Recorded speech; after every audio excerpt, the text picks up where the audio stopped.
Je m'appelle Dominique Benoît d'un groupe Pur et je vais poursuivre en français. Gamme de produits et les marchés qu'ils desservent, la majorité des transformateurs laitiers ont vu leurs revenus baisser entre 0 et 50 en raison de la baisse du marché de la restauration. D'autre part, les transformateurs laitiers ont vu une augmentation de leurs coûts liés à la COVID-19, telle l'augmentation de l'absentéisme, les coûts des équipements de protection individuelle, etc. La combinaison de la baisse des ventes et de l'augmentation des coûts signifie que de nombreux transformateurs laitiers sont soumis à des tensions financières importantes en résultat de résultats nettement inférieurs, voire négatifs. Nous reconnaissons et apprécions les programmes de soutien d'urgence annoncés par le gouvernement fédéral pour aider les entreprises à atténuer les impacts de la pandémie COVID-19. Cependant, ces programmes sont souvent inadéquats pour répondre aux besoins des transformateurs alimentaires.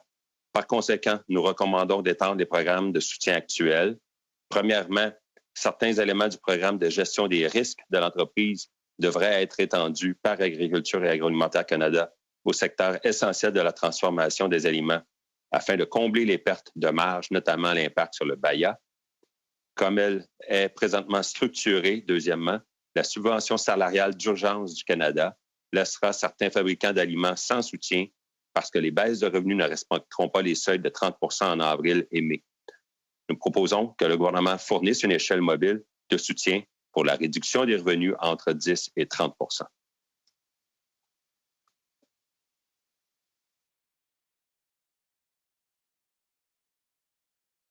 We cannot come here today without putting Nous ne pouvons être présents ici aujourd'hui sans mettre dans un contexte plus large l'impact de la COVID-19 dans le secteur laitier.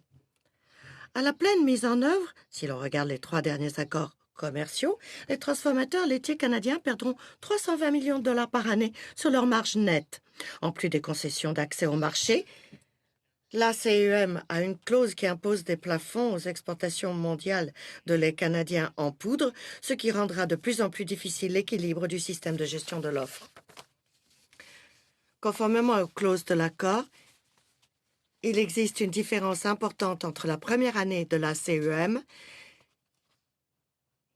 et la deuxième année en termes de plafond d'exportation et de niveau d'accès au marché canadien. Il ne fait aucun doute que l'entrée en vigueur de la CEM le 1er juillet au lieu du 1er août aura un impact énorme sur le secteur laitier, car cela signifie que la première année de la CEM durera 30 jours plutôt qu'une année complète.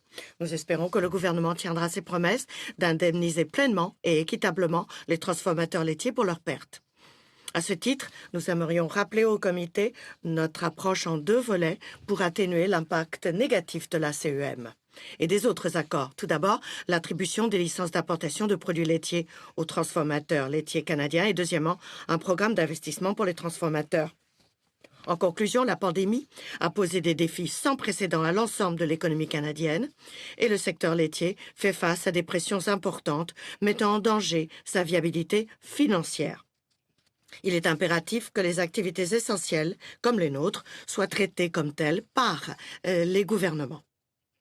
Nous vous remercions du temps que vous nous avez consacré et nous serons heureux de répondre à vos questions. Merci.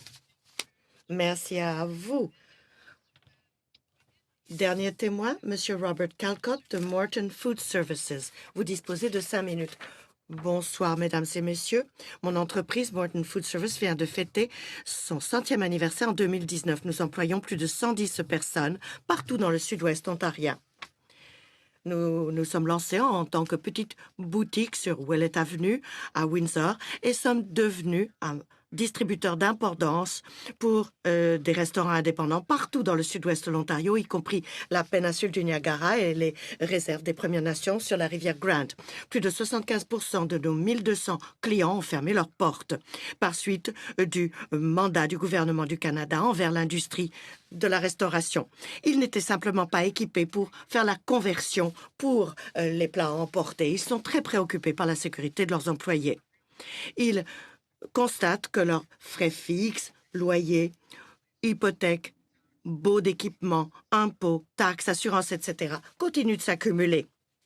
Et ils continueront d'être responsables de leur paiement